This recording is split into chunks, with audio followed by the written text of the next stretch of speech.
Cek, oke.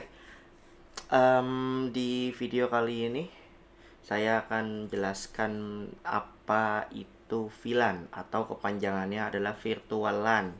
Virtual LAN Access Network. Jadi sederhananya VLAN ini atau Virtual LAN ini adalah salah satu metode yang digunakan untuk memisahkan network antar divisi atau antar divisi lah, lebih umumnya antar divisi di setiap satu jaringan lokal atau satu kantor misalkan. Jadi di sini di video ini kita cuma ngebahas dari sisi logiknya aja ya, atau teoritisnya aja. Kita belum masuk ke praktek.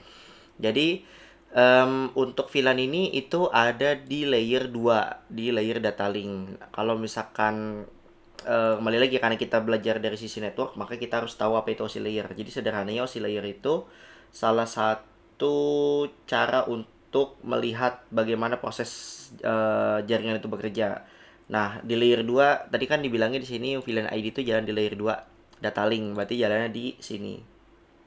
Nah, yang paling penting untuk VLAN itu adalah VLAN ID. VLAN ID itu fungsinya untuk apa? Fungsinya buat memisahkan atau ya menseparasi lah, memisahkan antar network yang mau kita desain. Oke? Sederhananya gini, misalkan kita punya satu kantor nih, logiknya kita punya tiga lantai. Ya, tiga lantai ya, GF 1 sama 2. Nah, kalau misalkan kita nggak pakai VLAN, ketika misalkan kita mau mecah nih, maksudnya mecah di sini tuh dalam artian misalkan untuk divisi HR, misalkan IP-nya maunya 192.168.10.0/24. Buat finance misalkan 192.168.20.0/24. Sosmed 192.168.30.0/24. Nah, kalau misalkan kita mau melakukan deploy desain jaringan, topologi jaringan kayak gitu tanpa menggunakan VLAN, berarti otomatis kita dari ISP ke router utama langsung kita tarik satu-satu kabel untuk satu finance, untuk satu divisi, sorry, untuk satu divisi. Jadi logiknya adalah setiap lantai, karena di sini kita punya tiga divisi, berarti kita harus punya masing-masing tiga switch untuk ke masing-masing divisi atau departemen kayak gitu. Nah, itu kan otomatis hitungannya nggak efisien sama sekali, dan boleh dibilang salah satu pemborosan pemborosan budget lah, karena kita yang seharusnya cukup beli satu switch atau dua switch sesuai kebutuhan port, ini harus beli tiga dengan alasan setiap departemen punya networknya sendiri gitu, punya IP-nya sendiri yang tadi saya sebutin sebelumnya. Nah, dengan adanya VLAN itu bisa lebih efisien yang pertama, dan yang kedua bisa lebih efektif. Kenapa efektif? Karena kita nggak perlu narik kabel satu persatu untuk setiap divisi. Jadi maksudnya gini, misalkan untuk dari router ke lantai satu deh, misalkan yang kita contoh ambil satu lantai dulu ya. Kalau misalkan kita mau setup untuk tiga di departemen atau tiga divisi tanpa menggunakan VLAN, berarti otomatis dari router ke masing-masing departemen ini harus connect ke tiga switch. Jadi ditarik tiga kabel dari sini ke sini, bikin switch baru, tarik ke sosmed. Ini router lagi port yang berbeda, tarik kabel baru ke switch. Terus tarik lagi kabel baru lagi buat ke HRD kayak gitu. Nah, itu bisa dibilang sangat-sangat gak efisien ya. Jadi bisa dibilang pemborosan. Nah, solusinya gimana? Kita pakai VLAN. Jadi sederhananya di VLAN itu kita bikin banyak logic kabel dalam satu physical kabel. Maksudnya gimana? Jadi kalau misalkan kita pakai penerapan VLAN, kalau kita deploy pakai metode VLAN, itu dari router ke switch itu cukup satu kabel aja enaknya. Nah, nanti di dalam kabel itu kita bikin logic lagi masing-masing tiga kabel LAN, karena kita kan punya tiga tiga departemen nih, berarti kita pakai tiga VLAN. Ya sebenarnya bisa aja pasti pakai empat, satunya buat manajemen dari sisi device-nya kayak gitu. Oke. Nah, eh logiknya kayak gitu. Jadi setiap VLAN setiap departemen itu akan punya network sendiri dan nggak perlu yang namanya kita colok 3 switch ke masing-masing, ke tiga switch ke tiga departemen lah, 3 divisi kayak gitu. Nah, kalau misalkan udah kayak gini, nanti enak nih, dari switch kita tinggal mapping. Misalkan ini ada 48 port ya, ini contoh aja, 48 port dalam switch yang di sini. Itu dari 1 sampai 18 kita set khusus untuk sosmed. Berarti 19 sampai 24 misalkan itu khusus untuk finance, dan 25 sampai dengan 36 itu khusus untuk HRD. Contohnya kayak gitu. Oke? Paham ya? Nah, sebelum kita mau deploy, sebelum kita mau coba deploy untuk penggunaan VLAN, kita harus mendefine dulu nih kira-kira VLAN ID berapa yang mau kita pakai untuk ke masing-masing departemen atau divisi. Kembali lagi, ini nggak ada aturan, tapi sebenarnya untuk VLAN itu kita kasih, sorry, bukan kita kasih, by default itu VLAN 1. Jadi kalau misalkan kalian nggak pakai switch manageable, itu sebenarnya udah ada VLAN ID, tapi VLAN ID-nya 1. Oke, kalau misalkan kalian suka setting mikrotik, terus misalkan ngetik di interface-nya langsung, itu sebenarnya udah ada VLAN-nya, tapi VLAN ID-nya 1. Nah, dari aturan yang udah ada, dari aturan internasional, itu untuk VLAN ID itu paling banyak itu, sorry, range yang tertinggi itu kalau nggak salah di 4094. Jadi dari 1 sampai 4094.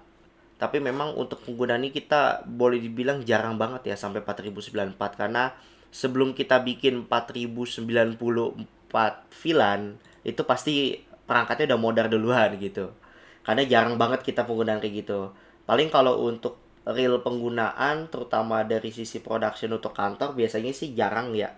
Menurut saya ya, karena dari pengalaman saya paling banyak itu aja ada di sekitar 30 sampai 40 VLAN dalam satu kantor atau satu lokal, satu jaringan lokal. Kalau lebih dari itu apakah bisa? Ya bisa, tapi kembali lagi, ini kan masalahnya dari sisi hardware-nya juga, apakah hardware-nya mumpuni atau enggak untuk menghandle VLAN sebanyak itu. Oke? Oke, lanjut ya. Jadi sebelum kita mau deploy, itu pastikan kita bikin desain topologinya dulu nih. Terutama kalau dalam konteks VLAN, kita harus mendefine si VLAN ID-nya. Nah, di sini saya udah define nih. Jadi ini kita bicara logiknya dulu ya, teoritisnya dulu ya, karena kita belum bahas praktek. Nah, kita bikin logiknya kayak gini. Jadi misalkan untuk HR, kita bikin divisi VLAN namanya HR, itu VLAN ID-nya 10. Oke. Untuk finance, itu VLAN ID-nya 20. Untuk sosmed, itu VLAN ID 30. Kenapa? Kalau ditanya apa boleh nggak, kenapa harus 10, 20, 30? Ya suka-suka saya yang desain. Kalau ditanya boleh nggak beda dari ini, boleh. Misalkan dari kalian maunya 10, 11, 12 misalkan, ya itu boleh-boleh aja. Atau 2, 3, 4 boleh, 4, 5, 6 boleh. Mau yang lebih aneh lagi, 11, 2, 11, 2, 2, 3, 3 boleh. Itu nggak masalah. Yang paling penting jangan sampai bentrok. Maksudnya jangan sampai bentrok itu jangan sampai VLAN, misalkan kita mau bikin HR 10, finance 10, itu sama aja bohong. Itu nggak akan bisa split, nggak akan bisa pisah kalau kayak gitu. Oke? Atau pakai VLAN ID 1. Kalau bisa VLAN ID 1 itu dihindari aja, karena VLAN ID 1 itu kan memang by default ya itu memang untuk perangkat yang nggak support VLAN kayak gitu. Oke? Jadi balik lagi, kalau untuk penentuan VLAN ID itu bebas saja. Yang terpenting jangan pernah lebih dari 4094. Itu biasanya akan error. Karena memang dari aturan yang udah ada, sepengetahuan saya ya, itu nggak boleh lebih dari 4094 gitu. Oke? Nah, itu VLAN itu hanya untuk pembungkusnya dari sisi kabel aja, kabel secara logik ya. Jadi kayak labeling secara logik aja gitu. Nah, nanti di dalam VLAN ini kita kasih IP. Biasanya kan kalau kita config pada umumnya tanpa VLAN kan langsung kita isi nih HR berapa IP-nya. 192.168.10.0/24 misalkan. Atau finance 192.168.20.0/24 dan seterusnya kayak gitu. Nah, kalau di VLAN berarti kita harus, bahasa kasarnya kita config dua step. Yang pertama dari sisi VLAN itu sendiri, dan yang kedua dari IP-nya. misalkan kita ambil contoh di sini, karena di sini sebenarnya ini bebas ya, nggak ada aturan. Cuman kalau saya bikin seragam supaya nggak pusing. Misalkan karena ini VLAN 10, saya akan isi untuk penentuannya 192.168.10/24. Nah, ini untuk IP networknya kayak gitu. Nah, termasuk yang 20 di sini saya akan isi sesuai dengan ID-nya ya, 20.0/24 kayak gini. Nah, kalau misalkan ditanya VLAN ID-nya 30, tapi saya mau VLAN saya udah set VLAN sosmed itu VLAN ID 30. Tapi kalau misalkan saya mau IP-nya itu 192.168.31.0/24, apakah boleh? Jawabannya boleh, itu nggak masalah. Yang terpenting balik lagi di aturan utama IP itu jangan pernah bentrok sama yang lain.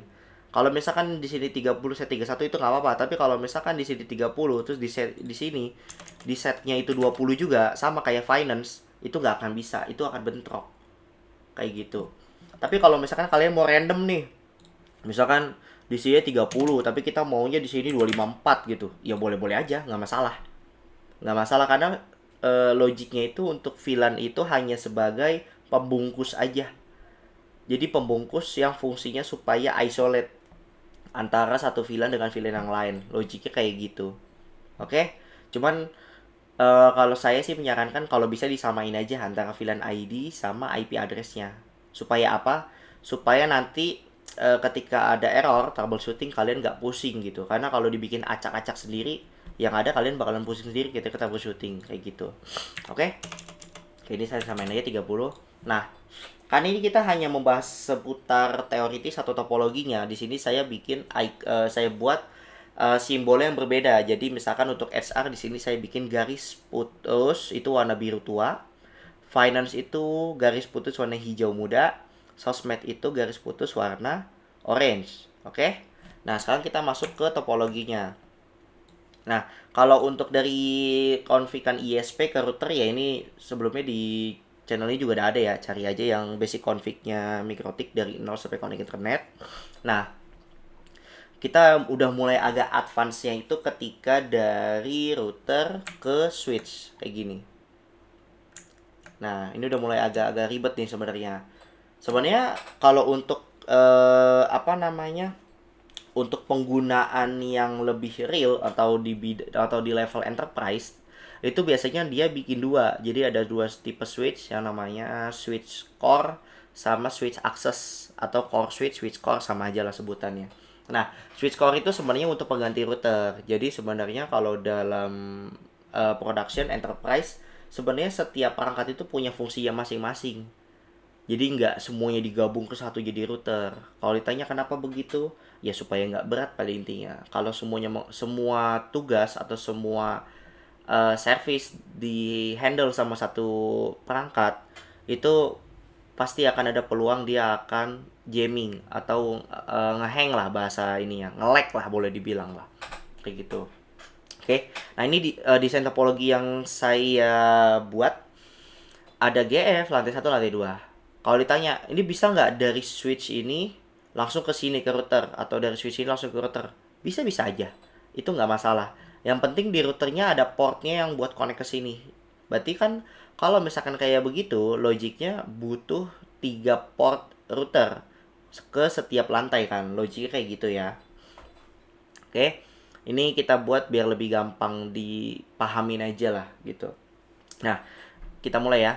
Kita bicara dari yang server utamanya dulu. Dari ISP dia akan connect ke router internal kita.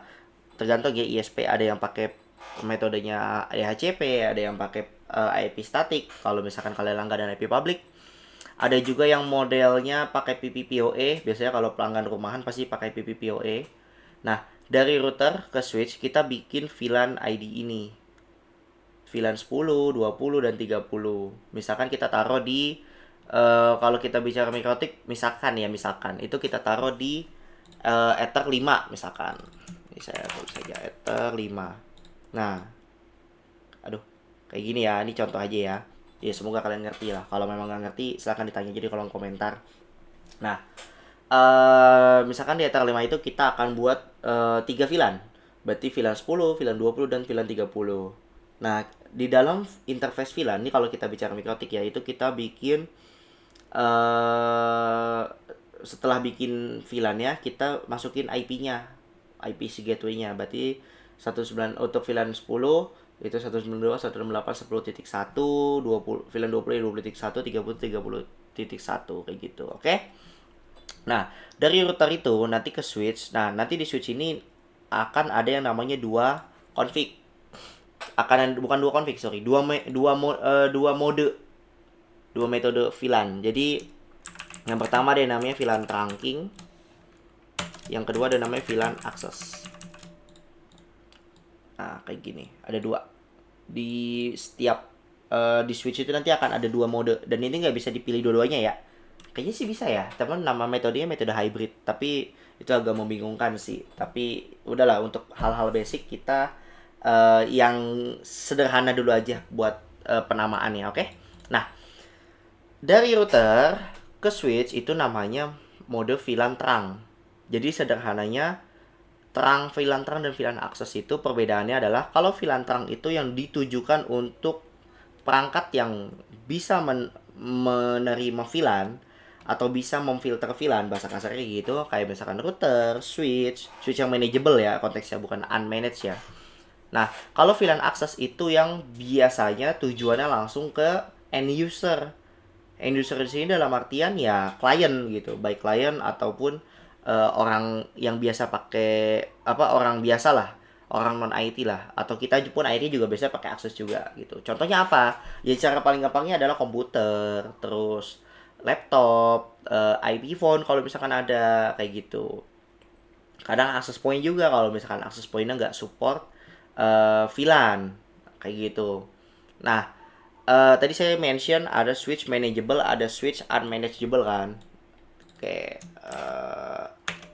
unmanaged sama managed. Ya, A-nya kecil lagi, nggak apa-apa lah. Oke. Nah, apa bedanya switch unmanaged sama switch managed? Kalau switch unmanaged itu switch yang sesuai namanya unmanaged, nggak bisa dikonfig apapun. Jadi sifatnya plug and play. Colok, pakai, selesai. Atau mungkin kalau dalam bahasa yang lebih jadulnya lagi itu disebutnya mode switch hub. Karena kan hub itu kalau perangkat zaman dulu ya, hub itu kan kerjanya cuma nge-broadcast doang dari satu port ke port yang lain. Kayak gitu. Tapi kalau switch zaman sekarang itu udah canggih, udah pinter, dia udah tahu tujuannya kemana. Karena dia punya yang namanya MAC address table. Kayak gitu. Nah, kalau switch manage sesuai namanya manageable, jadi dia bisa kita config. Maksudnya bisa kita config kayak gimana tuh? Ya sesimpel ada VLAN terang sama VLAN access. Kayak gitu. Jadi switch yang ada di sini nih, yang di 3 lantai ini, itu udah pasti kita pakainya manageable. Karena kalau kita pakai unmanaged, dia akan jadi switch biasa. Atau mungkin boleh dibilang switch banci kali ya dalam bahasa yang lebih kasar. Karena ya dia nggak bisa ngapa-ngapain, plug and play aja. Tinggal colok, selesai gitu. Tinggal pakai. Dan endingnya apa? Kalau misalkan setiap lantai ini pakai switch yang unmanaged atau switch hub, ya ini semuanya nanti akan jadi satu network nih, sosmed, finance, sama HRD. Kayak gitu. Oke? Nah, lanjut ya.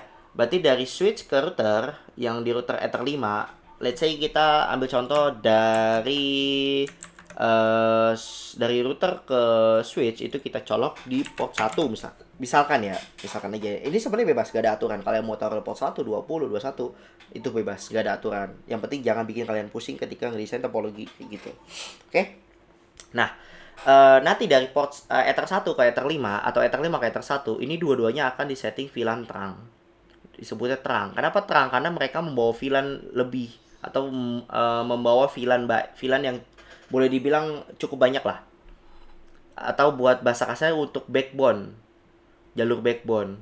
Karena kan ini jalur backbone ya. Ini kan satu kabel nih dari Ether 5 ke Ether 1. Nah, itu di dalam satu kabel itu ada banyak VLAN. Nah, itu disebutnya backbone atau jalur utama lah. Jadi kita pakainya mode VLAN terang. Oke. Nah, misalkan dari Ether 1 kita mau ngarah ke end user ya. Berarti di sini kita ngarahinnya ke HRD, misalkan HRD ke finance sama ke sosmed. Kita ambil contoh aja. Misalkan dari HRD saya mau itu di port 15, Ether 15. Nah, Ether 15 itu berarti kita pakai VLAN access. Kenapa VLAN access? Ya karena tujuannya ke end user yang nggak bisa membaca VLAN. Makanya kita kasih VLAN access kayak gitu. Oke. Nah, nanti di router kita setting VLAN terang atau di switch juga sama, nanti kita setting VLAN terang. Nah, kalau untuk di switch itu perlakuannya mungkin agak sedikit beda karena dari pengalaman saya ya, kalau terutama buat yang pakai konfigan turunan daripada Cisco itu biasanya kita harus buat VLAN-nya dulu. Ini kalau kita bicara agak teknikal ya, kita bikin database VLAN-nya dulu. Kalau nggak bikin dia nggak akan kebaca kayak gitu. Oke? Nah, itu terang. Dari router ke switch terang, ke Ether 1, Ether 15-nya ke HRD. Berarti kalau gitu kita mau bikin nih, misalkan finance-nya mau Ether berapa? Saya maunya Ether 20, karena kan misalkan ini 48 port ya. Ya, bisa-bisa aja, boleh. Jadi tinggal Ether 20, set VLAN aksesnya. VLAN ID-nya berapa? Finance tadi kita buat berapa nih? 20. Kayak gitu. Nah, HRD di Ether 15, kita cek nih. Bentar, sebelum saya warnain ternyata. Ether 15 itu buat HRD. HRD itu VLAN ID berapa? 10. Dah, nanti dia akan di set ke 10. Ini juga sosmed. Sosmed kita misalkan mau bikin di Ether 25 misalkan. Misalkan ini 48 port ya. Jadi kita taruh di Ether 25. Ether 25 kita mau set di sosmed. Sosmed itu eh, di VLAN berapa? VLAN 30. Ya udah kita akan set di Ether 25 itu VLAN akses 30. Sorry, Ether 25 kita set VLAN ID-nya 30. Nah, udah kalau udah begini udah pasti connect. Yang terpenting dari sisi routernya kita mungkin bakalan tambahin yang tadi saya bilang IP gateway sama kita buat DHCP server supaya nanti dari sisi end user itu nggak akan pusing buat masukin IP-nya secara manual, karena kan dibalik lagi ya kalau user masukin IP manual itu bakalan jadi hal yang apa ya, ribet, karena ya kalau setiap dia pindah masa harus itu juga ganti IP gitu. Jadi mending kita DHCP-in aja. Oke, kayak gitu. Nah, let's say lantai satu udah aman nih, udah selesai. Misalkan kita mau ke lantai 2, gimana caranya? Simple. Dari switch lantai satu ke lantai 2 kita bikin VLAN terang lagi dong. Iya kan? Nah, gimana caranya? Ya udah, tinggal kita set. Misalkan kita mau set di port berapa? Saya misalkan maunya dari lantai satu ke lantai 2 itu port 48. Contoh ya, terserah, bebas, nggak ada aturan. Nah, dari 48 di sini kita colok ke Ether 1. Berarti 48 terang, Ether 1 terang. Nah, dari sini misalnya kita mau samain aja ya biar nggak mau pusing lah gitu. Ya udah, berarti HRD-nya 15, finance-nya 20 atau si sosmednya 25. Kayak gitu. Nah, karena ini 48 port, berarti misalkan dengan penggunaan kayak begini harusnya kan masih banyak sisa ya. Berarti misalkan kita mau bikin lagi, misalkan HRD-nya ada 5 orang. Oh ya udah, kalau 5 orang atau 4 orang deh, 4 orang biar pas. Nah, kalau 4 orang gampang, tinggal buka Ether 15 sampai Ether 19 itu di VLAN 10. VLAN ID 10. Makanya dia akan auto. Nah, kalau udah config kayak gini sebenarnya udah selesai. Logiknya kayak gitu doang kalau untuk VLAN. Nanti sesama HR ini akan bisa saling komunikasi, sama-sama bisa ngeping lah bahasa kasarnya gitu. Nih dia berdua nih, nanti dia bisa sharing center nih. Sorry, bukan bisa sharing center, bisa file sharing, maaf. Bisa file sharing atau dia misalkan mau sharing printer, itu bisa juga. Ya meskipun beda lantai. Yang terpenting mereka berdua ini bisa ada di VLAN ID yang sama. Termasuk finance juga. Kita ambil contoh misalkan setiap divisi atau departemen itu punya printer sharing sendiri ya, printer sharing masing-masing. Dan mereka nggak mau nih ke antar divisi itu sharing printer, mereka maunya punya masing-masing aja. Itu bisa. Yang terpenting setiap lantai itu di set ke VLAN ID yang sama, maka mereka akan bisa sharing. Ya meskipun minusnya memang kalau printernya di lantai GF ya lantai 2 harus turun dulu kan buat ngambil print apa hasil printnya kayak gitu. Tapi itu sebagai contoh aja. Atau misalkan mau file sharing gitu. Dari lantai satu ke lantai 2 mau ngirim data, ya tinggal bikin aja. Misalkan kita paling gampang pakai NAS server gitu, ditaruh di lantai satu. Nanti lantai 2 tinggal upload misalkan. Nanti lantai satu tinggal download kayak gitu. Jadi nggak perlu cabut colok flash disk, itu kan nggak praktis kayak gitu. Nah ini juga berlaku buat ke GEF, sama yang tadi di lantai 1 ke lantai 2. Jadi nggak, harusnya sih udah paham ya, nggak perlu saya jelasin ya, kayak gitu. Oke. Nah itu penjelasan singkat terkait VLAN. Nanti kalau memang sekiranya ada pertanyaan lagi, bisa ditanyakan di kolom komentar. Kalau memang sekiranya kalian masih bingung, tanya aja di kolom komentar, nanti saya akan jawab sebisa saya. Oke? Thank you buat yang udah nonton. Selamat pagi. Thank you, thank you.